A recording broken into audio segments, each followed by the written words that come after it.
Matty Fresh on the track up at State. And I'm bringing to you live my boys Alec and Nate. Tequila Ty, Jay, Nelly, and Zillin in the building. So kick it back, pour the drink. We chillin' because I'm boozing and betting and ballin' like I'm 2-6. In the blue kicks, watch me move quick. Yeah, this the blueprint. So who's getting involved? Welcome into the show. This is Booze, Bets, and Ball, baby.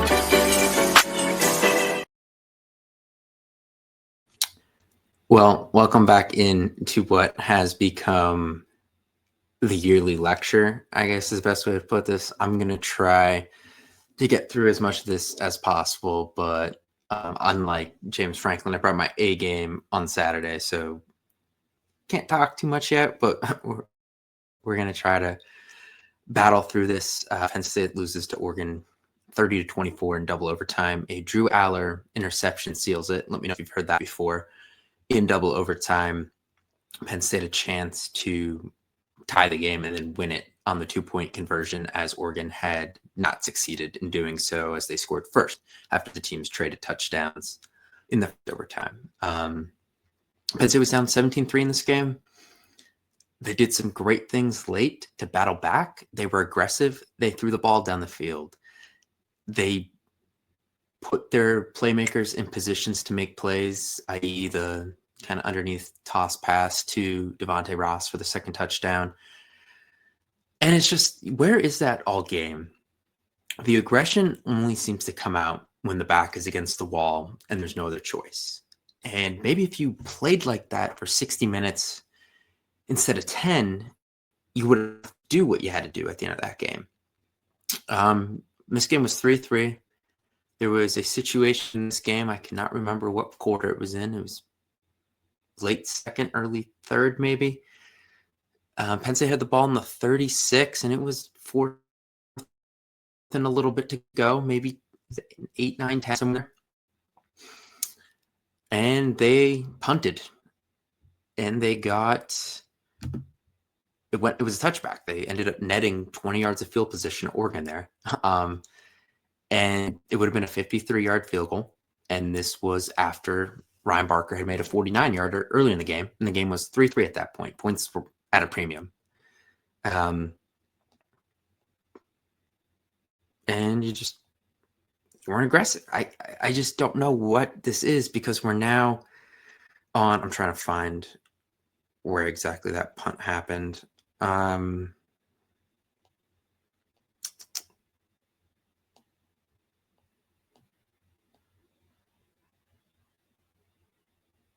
I can't find it, whatever.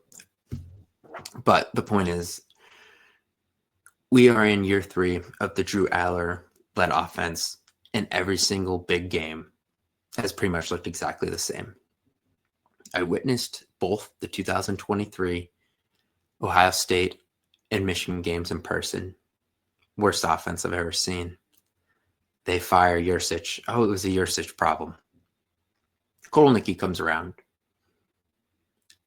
Last year, they don't score an offensive touchdown against Ohio State. And yes, they put up points against Oregon, but that was after they were down 28-10, which a similar situation to this game. You started to see aggressive offense after they were in a huge hole.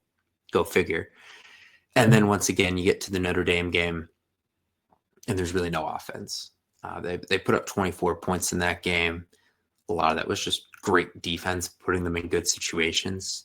Drew Aller was really bad in that game. Penn State easily could have had somewhere between 35 and 38 points on the board in that game, and the way it ended wouldn't have happened.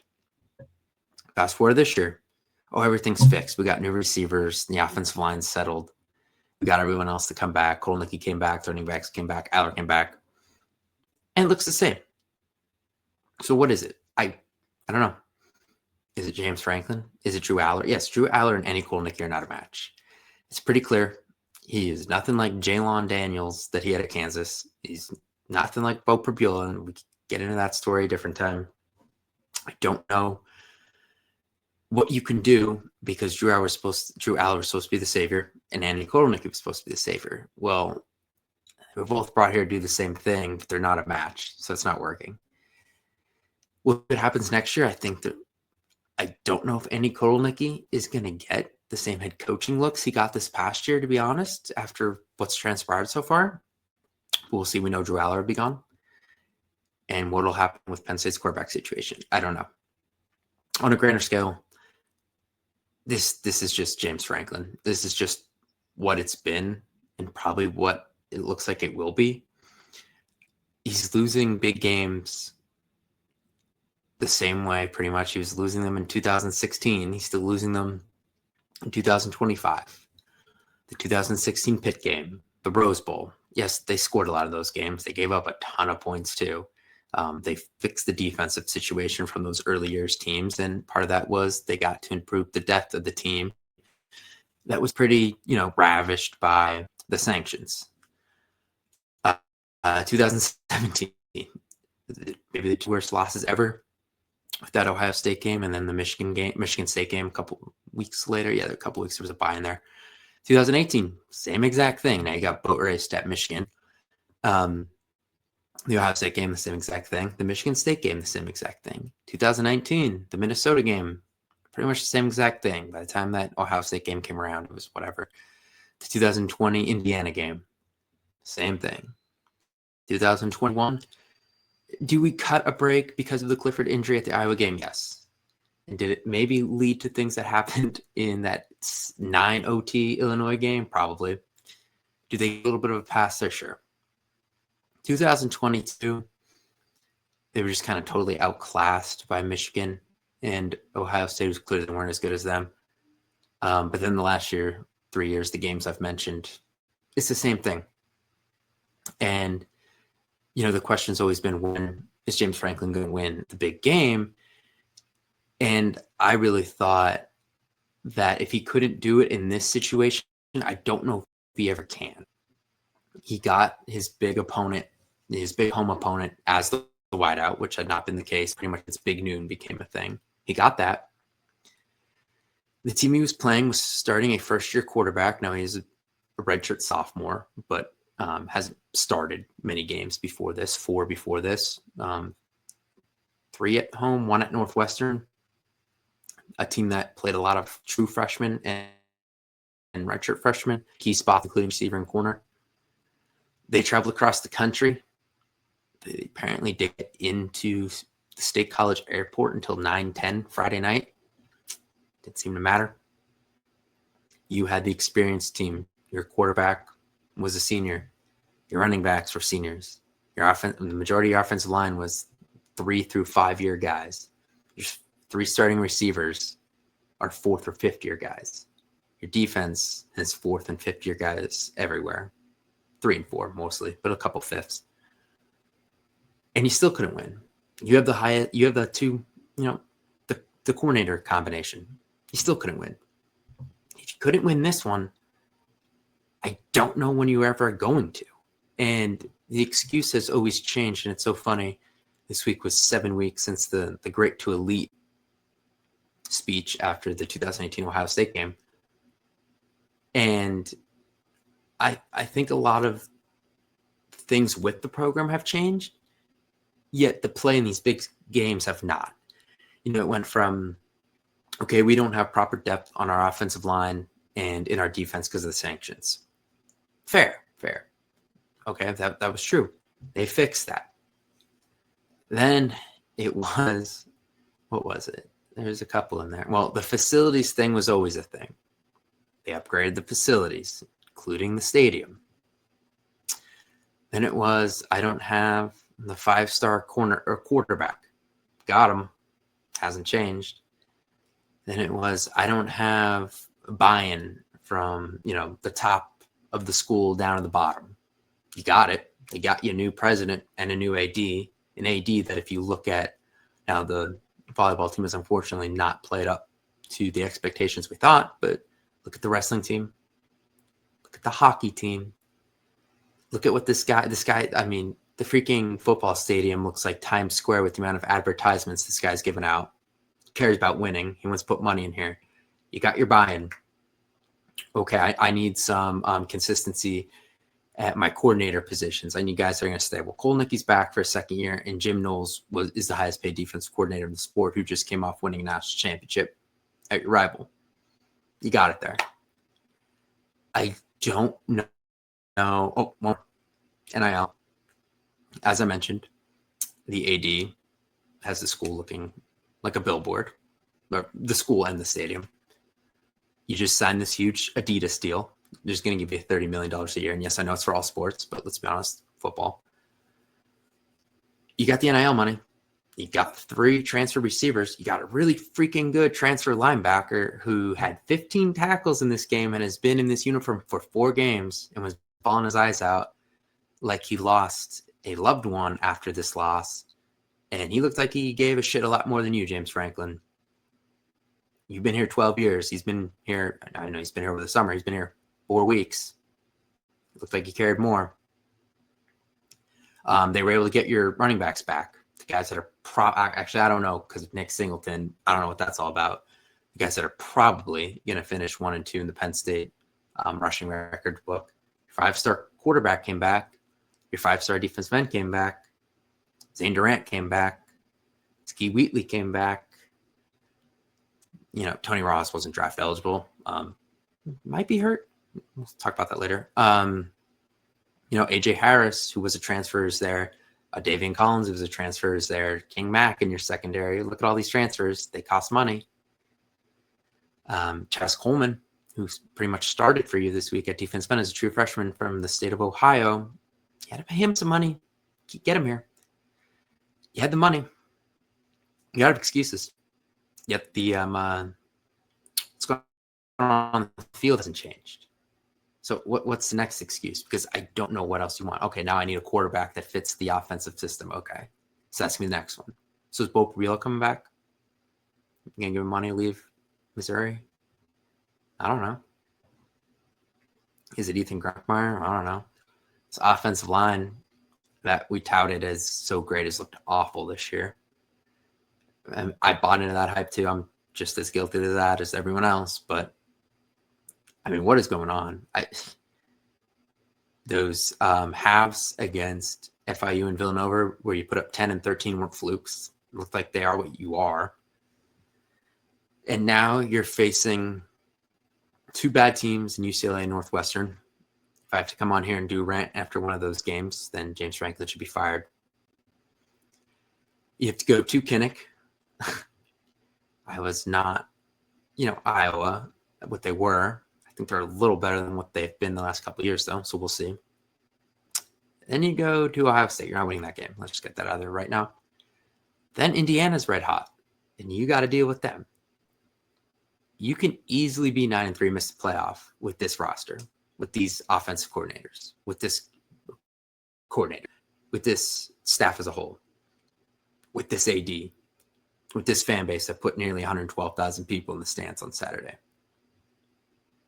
At some point, you're out of excuses. And obviously, James Franklin's favorite word, something has to change. And with this buyout, what it is, whatever, $56 million or whatever, it's not happening right now. And I don't know if it'll happen next year either. I don't think Penn State's going to make the playoff next year. I don't know if they're going to make it this year now. But if this continues, they're going to have to make a change eventually. And there's a lot of arguments out there about, well, you don't know, remember what this program was like before James Franklin? Yes. That program was like that mostly because of a really bad situation with crippling sanctions. It wasn't like the program was just declining. It was more or less an instant snap of the bone, it just broke right in half. There wasn't gnawing away. It was an instant snap. Bill O'Brien did what he could. Give him a lot of credit. James Franklin did a lot. They were in clearly a really bad place, and he put them in a very good place. The problem is you've been stuck in that very good place now for 10 years, and it hasn't improved. And, the whole, it could be worse. Yes, it could be worse. But at some point, are you happy with this purgatory you're in forever? Or do you want a coin that says hell on one side, heaven on the other, and just flip it? because maybe you get a Billy Napier, but maybe you get a Dan Lanning, maybe you get a Kirby Smart. Like, I think that there's going to come a point here where if they don't rebound this year and make the playoff, make a deep run, and next year is even worse than this year or the same, like you can't keep doing this. I think eventually you have to say, okay, let's try something new. And yeah, like 10 wins a year, cool.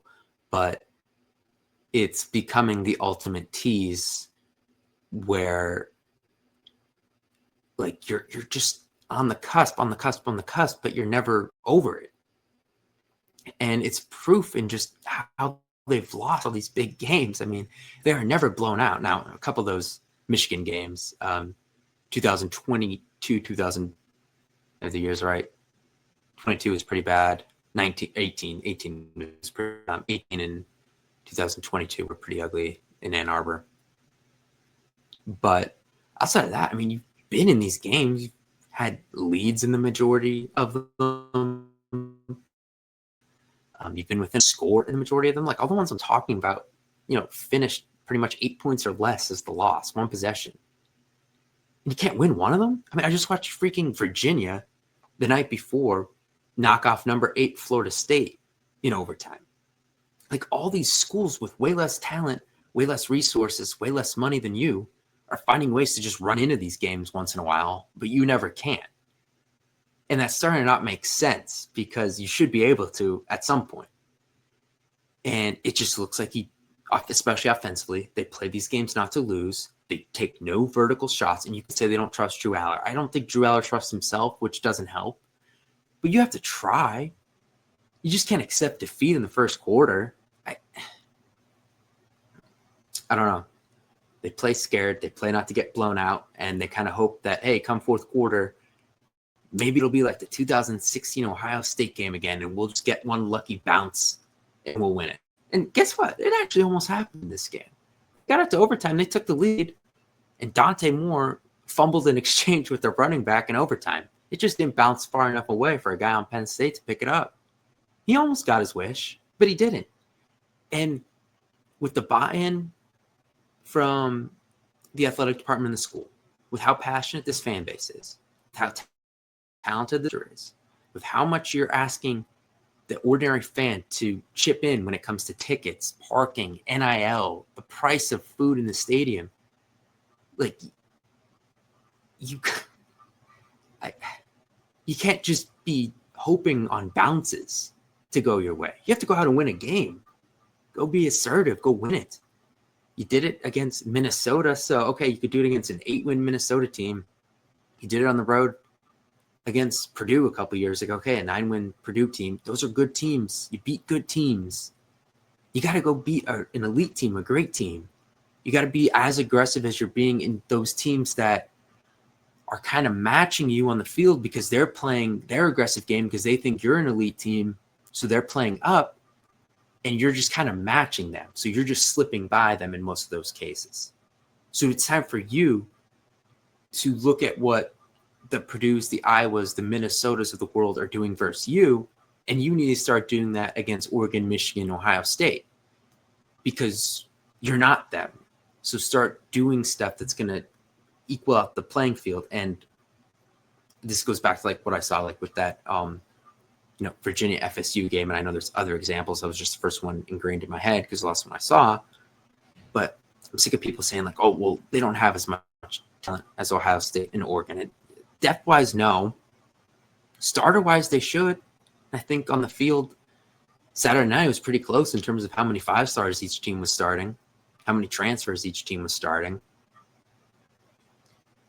Like, I can't get bent out of shape over the fact that, their third-string linebacker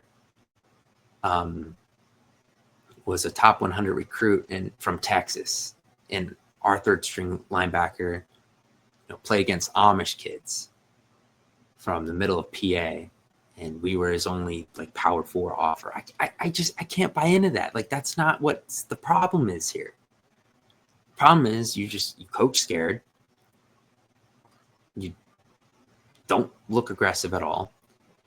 You have a quarterback who's looks petrified the majority of the time. But then whenever he does let it rip, it looks great. So I don't know why we're just not living with the possible negatives, because everyone on this team just seems so petrified of throwing interceptions. And I don't know how much of that is play calling, how much of that is Drew Aller, how much of this offensive line is probably a combination of all of it. I'm not going to get into that because it is a combination of all of it. No one looks good right now. But I just think about, every time in 2022, Sean Clifford threw a freaking incomplete pass. Penn State could be up 14, 20 points. He threw an incomplete pass. The student section starts chanting, "We want Drew." And that kid is 18 years old, sitting on the bench. And you have to wonder when he's sitting there, he's like, man, if I do what Sean's doing, they're going to hate me here. I don't want to do that. And with how scared he plays, like it literally does look like he bought into that. I don't know. Looks like it. There's only so much they could do this season to correct this. They're not winning at Ohio State. They have to beat Indiana. They have to not lose one of these other games. Like, you got to go to Iowa. You got to play Nebraska, who's not bad. You have to go somewhere else, too. You have to go to Rutgers and Michigan State, who are both decent. Like, it's not like you're going to run over all these teams, I don't think. And we know in the past when things have started to gone off the rails, James Franklin's lost the team. And, one loss has always pretty much turned into two. You look at 2021, I know there's injuries involved in that. It could turn into 4 or 5. I don't know. They got to keep this from getting worse. But when you look at the big picture, it's pretty much been the same thing for 10 years now. Really good talent. I mean, Penn State right now in the NFL has the player who's voted by his peers as the best player in football in Saquon Barkley. They have the highest paid non-quarterback in NFL history in Micah Parsons. There's guys on rosters up and down the league. Like, it's there. The talent's there. There comes a point where I don't know how much more talented he expects to get. I don't know how much more money he expects to get. I don't know how much longer he can expect to keep coordinators and this coaching staff together. You just got to do it. Do it. Everyone's waiting. And the longer it goes without you doing it, the less buy-in you're going to get from Kraft, the less buy-in you're going to get from the school, and most of all, the less buy-in you're going to get from this fan base. James Franklin, you are not that far away from a wideout not being a sellout. I'm just being honest. People I talk to, things I see on social media, people are fed up. I know people who took the time during the hours long it took to get out of the parking lot Saturday night to cancel their Happy Valley United subscriptions and that War Plus stuff and all that great stuff you guys have out there. It's happening. You keep losing these games. You can't go saying, I need more help. People want to see you do it once, and then they'll help you do it twice and 3 times and 4 times.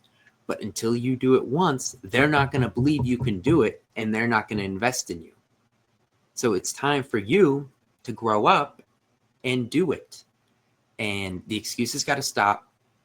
We don't have this here. We don't have that here. Like I said, these other schools are doing it. They're getting upsets.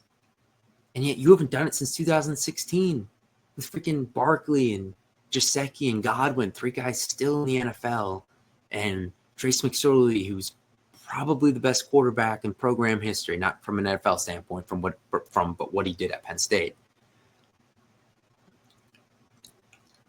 I mean, time's running out. And I better not have to do one of these rants in the next 3 weeks.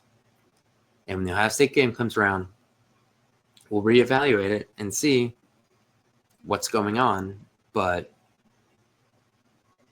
it's, same old. And it's starting to get thin. People are getting older. People want to see a win before they go. You're not doing it. So it's time. You're running out of time. I just don't know how much longer there can be a grace period here, because there feels no need to be.